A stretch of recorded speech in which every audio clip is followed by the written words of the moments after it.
Esta es la historia del mayor ataque informático que ha sufrido el gobierno de Estados Unidos, donde la NASA, el Departamento de Defensa, el Pentágono y la Armada se vieron realmente vulnerados por un hacker que estuvo durante nada más y nada menos que un año entrando y saliendo tan tranquilamente de los lugares más confidenciales e inaccesibles, y de donde extrajo informaciones tan impresionantes como las que vamos a contar a continuación. Gary McKinnon es un británico nacido en Escocia, el cual, pues bueno, desde bien jovencito no era muy buen estudiante y entonces pues no llegó ni siquiera a graduarse, se dejó el instituto y lo que hizo pues fue meterse a trabajar de peluquero. Mientras trabajaba de peluqueros, un poco se dio cuenta, es este momento en el año 2000, 2001, en el cual pues había un gran auge de internet, y entonces él se dio cuenta pues que le interesaba mucho todo este mundo, y no solamente eso, sino que además se le daba pues bastante bien. Entonces un poco primero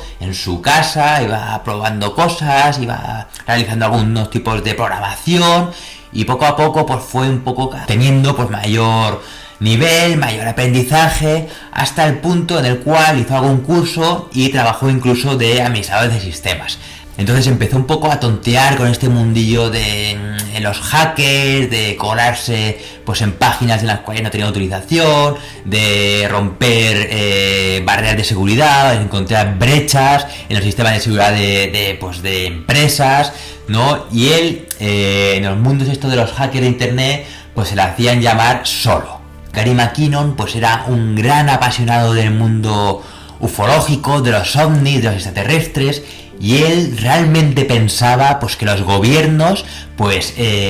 escondían algo, ¿no? Y además era algo que a él llegaba incluso a indignarle, hasta el punto que decía que ¿cómo puede ser que en Inglaterra, por ejemplo, haya gente mayor que por no poder pagarse la calefacción se esté muriendo cada invierno, cuando seguramente pues los gobiernos tienen tecnologías las cuales pues se basarían, por ejemplo, en la energía libre, en la antigravedad y muchos otros tipos de tecnologías realmente revolucionarios, pues que harían que todo el problema este de la crisis energética pues desapareciera por completo. Pero que por algún motivo, pues para tratar de evitar acabar con estas industrias del petróleo, del gas, de la electricidad y todo esto, y generar una energía libre y gratuita para todo el mundo, pues que había como una especie de conspiración para que esto no se llevara a cabo, y entonces se guardaba dentro de un cajón hasta dentro de 50 o 100 años, quién sabe, cuando ya no pudieran explotar más todos estos recursos. Entonces él estaba tan convencido de esto que lo que hizo fue pues tratar de colarse en las páginas del Pentágono, del Departamento de Defensa, de la NASA sobre todo, y de la Armada norteamericanas. Claro, ¿esto cómo lo hizo? Bueno, pues esto él lo que hizo básicamente, se creó una especie de programilla, el cual pues se dedicaba a buscar todos los servidores, todos los usuarios, todas las cuentas, las cuales la contraseña estaba en blanco, es decir, lo que venía por defecto no se había modificado, y entonces simplemente había que meter el usuario y darle a enter porque no tenía ningún tipo de contraseña. Este tipo de programa que él se fabricó, lo que hizo fue pues encontrar más de 10.000 ordenadores diferentes, en los cuales él estuvo pues desde más o menos febrero de 2001 hasta marzo de 2002 entrando y saliendo tan ricamente en busca de esas informaciones ocultas, esos datos que el gobierno norteamericano seguro que tenía y que no quería compartir con el mundo. Esto la verdad que me parece algo realmente asombroso, que departamentos tan importantes a la seguridad nacional de un país como es Estados Unidos pues haya cometido pues el gran error de dejar pues muchos ordenadores con accesos a documentos realmente clasificados sin ningún tipo de contraseña. Pues no sé muy bien por qué, si a lo mejor para facilitar el acceso a mucha gente diferente, lo tipo que ponen admin, ¿no? Como usuario y contraseña. Bueno, pues como os podéis imaginar, un año navegando por los archivos más secretos de pues eso, agencias tan importantes como la NASA, el Departamento de Defensa, el Pentágono, pues imaginaros todo lo que pudo encontrar allí. Y efectivamente él dice que sí que vio que habían tecnologías muy avanzadas que no se conocían por la humanidad, como era esa de antigravedad, energía libre, que además él, según dice, había leído que se había conseguido gracias a la ingeniería inversa de ovnis o naves espaciales que estaban en posesión del gobierno de Estados Unidos y que mediante esa ingeniería inversa, es decir, coger una nave y empezar a desmontarla para así tratar de un poco comprender cómo funciona, pues había conseguido todo este tipo de tecnologías, ¿no?, que realmente serían una auténtica revolución para el mundo, pero que sin embargo pues había guardado para ellos mismos, para el día en el que la necesitaran, pues sacarla o desarrollar una tecnología militar muchísimo más potente, ¿no?, que la de sus adversarios. Y además, pues en una época en la cual, pues como podéis recordar, estaba la guerra de Irak, estaba Afganistán, pero ¿vio realmente en alguna imagen algo? Pues parece ser que sí, y es que Gary McKinnon, bueno, yo lo he estado un poco siguiendo, ¿no?, durante este tiempo, he visto varias entrevistas suyas e incluso he estado en un foro donde él fue invitado y la gente le estuvo preguntando muchas cosas y entonces pues él iba contestando. Una de las cosas que él cuenta que más le impresionó fue una imagen, la cual poco a poco se fue abriendo, ¿no?, en su ordenador. Iba un poco bajando como una persiana, es que no sé si lo recordáis, pero es que eso era muy típico en aquella época, que cuando abríais una imagen empezaba como a abrirse como si fuera una persiana así poco a poco, y entonces en esa imagen vio un planeta en blanco y negro, que en principio él pensó que podía ser la Tierra perfectamente, pero que después, analizándolo un poco más en profundidad, se dio cuenta, porque en realidad ese planeta como que no tenía esas masas terrestres tan típicas, tan icónicas, como cuando ves una imagen de la Tierra desde el espacio, ¿no? Y entonces eso ya le hizo un poco dudar sobre si realmente se trataba de la Tierra o no era la Tierra. Aún así, la imagen, hay que recordar que tenía muy mala resolución, pero esto no era solamente lo más importante, sino que además, justo delante de ese planeta, él afirma, y esto lo jura y lo ha dicho siempre, que había como una especie de nave espacial, una nave espacial además muy futurística, con esa típica forma de cigarro alargado de puro que se ha visto en multitud de avistamientos ovnis, entrando por ejemplo al volcán de Popocatépetl en México y en muchos otros lugares, que tenía un color así como plateado y que evidentemente no le hacía nada suponer que eso haya sido fabricado en la Tierra, ya que no tenía ningún tipo ni de remaches, ni de líneas en las cuales pueden ir ensambladas las piezas, sino que era algo completamente liso, algo completamente pues ajeno a todo lo que pues se puede ver volando en los cielos, incluso hoy, en el año 2023, ¿no? Pero esto no acaba aquí, sino que además él cuenta, y esto es una de las cosas que más eco han tenido de todas, y es que él encontró pues un archivo de Excel en el cual se llamaba acceso, y en ese archivo de Excel, pues en principio nada que no llamara la atención, simplemente habían como 20 o 30 nombres de oficiales y suboficiales del ejército, pero estaban divididos en dos columnas. Una ponía oficiales terrestres y otra ponía claramente oficiales no terrestres. En esta lista, como digo, habían 20 o 30 nombres, y esto a él se le han preguntado muchísimas veces qué opinaba de esto, cómo eran los nombres, si los nombres eran pues nombres conocidos, no, pues imaginaos nombres anglosajones, o incluso algún nombre hispano, nombres polacos, alemanes, etcétera, o si habían nombres que nunca él había visto. Y él sí que es verdad que dice que no lo recuerda muy bien, pero que los nombres eran básicamente normales, de terrícolas, ¿no? Y que incluso uno era como así como un poco como de polaco. Entonces, a él le preguntan si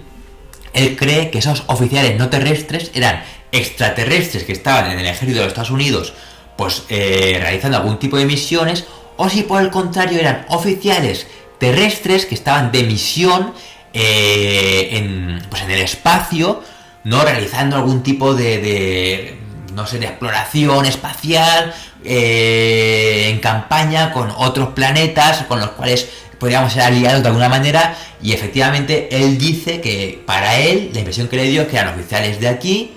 que estaban de campaña en otro planeta, básicamente. como veis, esto es realmente impresionante, algo que básicamente es que a uno le explota la cabeza. Es decir, no es que simplemente nos visiten los ovnis y todo eso, sino que es que además tenemos alianzas con otros planetas, y que estas alianzas pues además son contra otras civilizaciones con las cuales seguramente pues seamos enemigos, ¿no? Entonces tenemos a militares nuestros pues trabajando codo con militares de otros planetas en naves que ni siquiera alcanzamos a imaginar cómo son y qué tipo de misiones y qué tipo de intereses se pueden tener, ¿no? Él dice cosas muy curiosas, y es que para él, por ejemplo, dice que en la Luna hay una base secreta y que por eso ha habido tanto interés desde siempre en ir a la Luna, porque se sabe que ahí hay cosas. Y es que, según él afirma y según él dice que ha leído, que en la Luna, en la cara oculta, esa cara que nunca se nos muestra a nosotros por ese acoplamiento de marea, habrían los restos de antiguas construcciones que serían como una especie de bases de civilizaciones muy antiguas y extinguidas que antiguamente habitaban la Tierra. Aunque él dice, y esto yo lo he leído no directamente de él, sino en otros lados, de que tenemos contacto con un planeta que está a unos 39 años de luz de nosotros, que serían nuestros mayores aliados, y que serían un poco los que nos han brindado toda esta información y toda esta tecnología para ayudarnos a desarrollarnos. Bueno, ¿cómo terminó este viaje a las profundidades de los secretos que están guardados con mayor celo por los Estados Unidos? Bueno, pues evidentemente Gary McKinnon tampoco era tonto, y entonces lo que hacía era entrar en estos ordenadores a unas horas en las que él pensaba pues que seguramente no habría nadie trabajando pues en ninguno de estos departamentos, ¿no? Como en la NASA o el Pentágono, es decir, de madrugada, a horas muy intempestivas, con además esa diferencia horaria que existe entre el Reino Unido y Estados Unidos, que depende evidentemente de la costa, pero que puede variar entre 5 y 8 o 9 horas, ¿no? Él estuvo durante muchos meses entrando y saliendo de todos estos archivos, buscando todo este tipo de informaciones, hasta que llegó un día que él estaba tan obsesionado con todo esto que ya no dormía, no comía, no se duchaba, la novia que tenía la había abandonado porque él realmente había perdido la noción de lo que era su vida real, solamente vivía para investigar y tratar de obtener esa documentación tan clasificada que sería algo para que revolucionaría el mundo para siempre, hasta que cometió un grave error, y es el de entrar pues a una hora en la que podría ser bastante sencillo que aún hubiera alguien trabajando y de alguna manera se diera cuenta de que alguien estaba por allí un poco pues metiendo las narices en algo que no le importaba. Y así fue como efectivamente él cuenta que mientras estaba navegando vio como su ratón, o sea el puntero que estaba en la pantalla del escritorio, se movía lentamente hacia una de las esquinas de ese escritorio, le daba a una X y se cerraba, y así terminaba el acceso que él conseguía pues para entrar a estos ordenadores. Claro, efectivamente no tardó demasiado en aparecer la policía en su casa, directamente quedó arrestado. El gobierno norteamericano lo reclamaba, pedía la extradición al gobierno británico para enjuiciarlo con un caso de ataque a la seguridad nacional, el cual pues llevaba una pena de 70 años, nada más y nada menos, en una cárcel como la de Guantánamo. Porque aquí hay un detalle muy importante, y es que Gary McKinnon tuvo la mala suerte de coincidir en el tiempo justo con el atentado del 11S de las Torres Gemelas, en el cual se creó esa ley antiterrorista, se abrió Guantánamo, y entonces todo ese tipo de leyes que iban en contra de la seguridad de los Estados Unidos se endurecieron de una manera completamente brutal. Ya prácticamente todo era considerado como terrorismo, y entonces pues Gary McKinnon estaba incluido como un posible terrorista que iba a atentar contra la seguridad de los Estados Unidos. Fue un caso muy mediático. Sí que es verdad que en España pues la cosa pasó un poco sin pena ni gloria, pero allí en el mundo anglosajón, en Inglaterra, en Estados Unidos, el caso fue bastante mediático. Durante todo el tiempo que duró el juicio, pues digamos que Gary McKinnon concedió pues varias entrevistas, y él empezó a contar pues todo aquello que había visto hasta que llegó un punto en el cual pues el gobierno británico decidió que por un motivo de derechos humanos pues que no iba a extraditar a Gary McKinnon a Estados Unidos para que lo enjuiciaran allí y lo encerraran pues para el resto de su vida pues en una cárcel, imaginaos, como la de Guantánamo, ¿no? Y esto, su defensa se basó realmente en que él tenía algún tipo de grado de Asperger, es decir, era autista, y entonces, de cierta manera, era incapaz de diferenciar lo que estaba bien de lo que estaba mal. Y esto, sobre todo, y aquí esto es muy importante, y es que él aquí, pues no sabemos si lo hizo a propósito o realmente él, pues pensaba que estaba haciendo algo bueno, y entonces lo que hacía era cuando encontraba una brecha de seguridad, él dejaba como anotaciones, ¿no? Para que los que después fueran a ver que alguien se había colado, que habían roto la seguridad de ese ordenador y se había colado, él dejaba una anotación en la cual decía cuál era el fallo para que así lo arreglaran. Entonces, claro, esto se entendió como que él realmente pues no tenía esa maldad y esto pues le eximió realmente de que fuera extraditado a Estados Unidos. Y no solamente eso, sino que además él nunca se descargó ningún archivo ni ninguna imagen de todo lo que estuvo viendo durante todo ese tiempo. Y esto es muy importante porque a Gary McKinnon se le ha criticado mucho porque se dice que de todo lo que él dice que ha visto, de todo lo que dice que ha leído, no hay una sola prueba. Y esto es donde vamos a ir ahora, y es que en realidad hay que un poco ponerse en contexto en la época en la que estábamos, porque esto ocurrió en el año 2001. Él, en casa de su madre, tenía un modem de 56K, que no sé si lo recordáis cómo era estos que para conectarse a internet empezaba a hacer un montón de ruidos raros, y si tu madre cogía el teléfono y llamabas a tu tía, pues se te cortaba internet y se te caía todo, ¿no? Pues él utilizaba un modem de este tipo, imaginaos, muy lento, internet en aquella época prácticamente estaba empezando, y entonces empezó a acceder a imágenes las cuales tenía la NASA pues de cosas que iba fotografiando en el espacio y todo eso. Lo que ocurre es que estas pues tardaban demasiado tiempo en cargar, porque tenían archivos de 256 megas por ejemplo, y la velocidad que corría su modem, pues aquello podía tirarse toda la tarde para empezar a ver una pequeña imagen. Entonces él realizó una serie de trucos como reducir pues los 16 bits de color a 4 bits en blanco y negro, con lo cual la imagen tenía muy mala resolución, no tenía colores, pero aún así se podía ver, se podía entrever un poco de qué iba aquello, ¿no? Y no solamente eso, él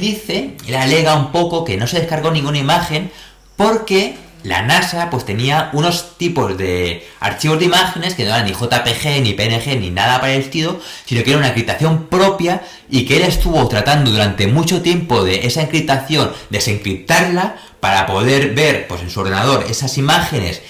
a plena resolución, y que esto no fue posible. Y entonces lo que tuvo que hacer para continuar su investigación pues fue básicamente crearse un escritorio remoto, como es el típico AnyDesk y todo esto, ¿no? Y ver en su pantalla lo que se vería en la pantalla del ordenador de la NASA. Con lo cual, no sé si alguna vez habéis probado algún tipo de estos programas, pero estos programas tienen que tener un internet muy rápido para que esto vaya bien, porque si no,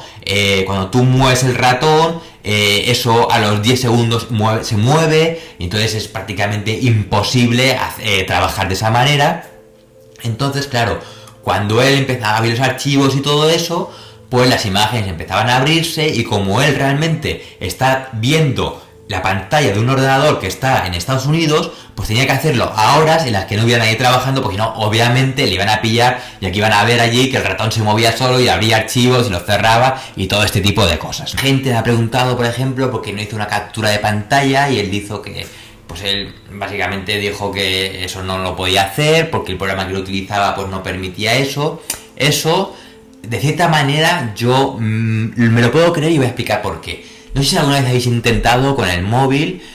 abrir Netflix, por ejemplo, ¿no? Y tratar de grabar un cacho de una serie. Si lo intentáis con el grabador de pantalla, os vais a la sorpresa de que cuando abrís el archivo se ve en negro todo.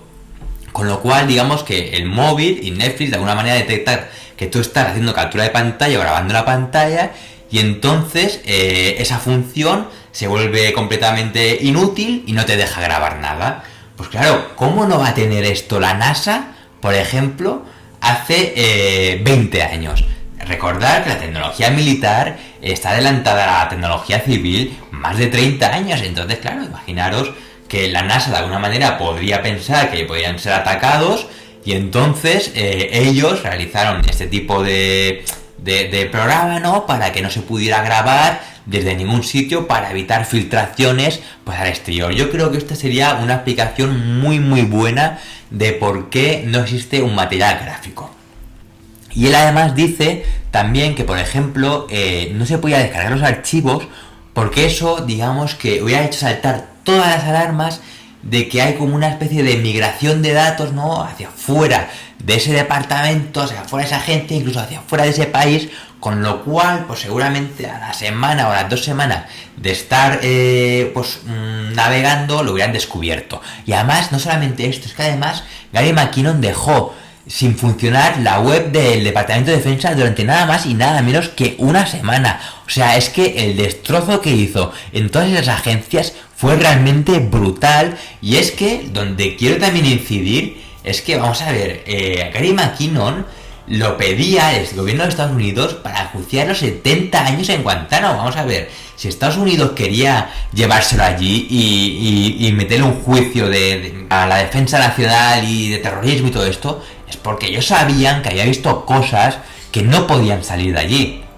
Si no, el caso pues hubiera sido bastante importante, le hubieran quedado a lo mejor 10 años o lo que sea, pero no ocurrió eso. Es que realmente le iban a encerrar y tirar la llave.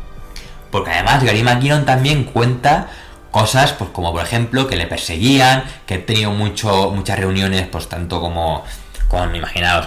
policías, jueces, abogados británicos, pero también norteamericanos. Le han hecho visitas, el FBI, la CIA. Hay que recordar que Reino Unido y Estados Unidos son 2 países aliados, entonces comparten pues mucho tipo de información. Estados Unidos tendrá bases en el Reino Unido, con lo cual pues es muy fácil que el servicio secreto norteamericano pues se dé un paseo por allí y lleguen hasta su casa, como él cuenta que una noche se despertó a las 3 de la mañana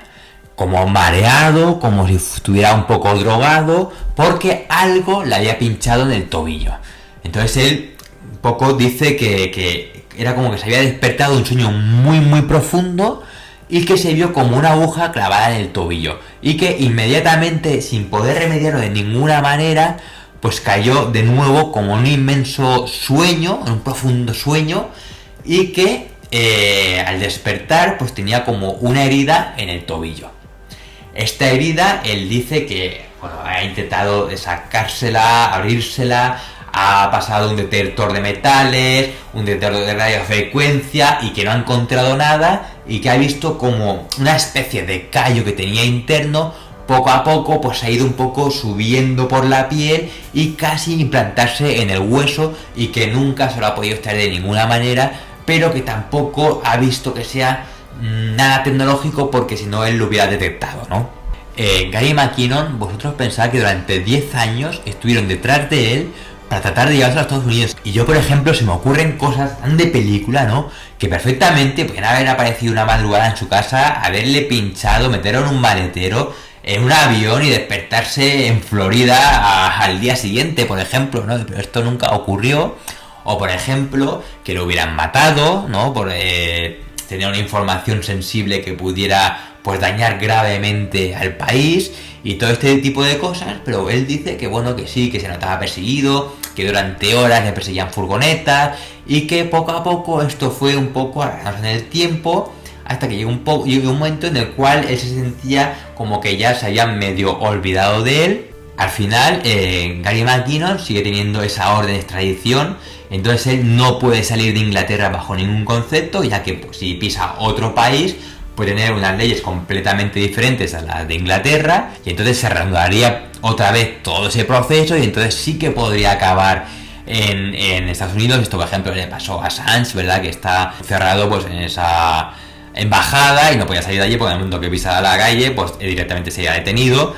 Entonces él cuenta que, por ejemplo, no pudo ir al entierro de su padre en Escocia porque Escocia tiene un sistema legal diferente al de Inglaterra y que entonces en el momento que él pisara Escocia, pues ese juicio se reiniciaría otra vez de nuevo y ahí pues a lo mejor según las leyes escocesas sí que podrían haberle cogido y mandarlo para adelante a Estados Unidos y ahí ya sí que hubiera sido el fin de su vida. Y bueno, aquí entramos ya en lo que sería la conspiración sobre la conspiración. Y es que, claro, mucha gente se pregunta, e incluso yo, lo primero que dije, hostia, es que si Estados Unidos me estuviera buscando, es que sería muy fácil, pues acabar en una cuneta, en el maletero de un coche, metido en un avión militar, ¿no? Y mandado para Estados Unidos. Sin embargo, a él esto nunca le ocurrió y seguramente él temió por su vida en muchísimas ocasiones. Entonces, mucha gente piensa que realmente Gary McKinnon vio más de lo que dice y que incluso puede ser que tuviera un disco duro llenito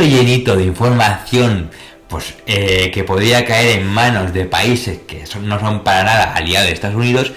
con los cuales pues pagarían una millonada por esa información y que incluso él podría tener esos discos duros pues en un despacho de abogados o en un periódico, ¿no?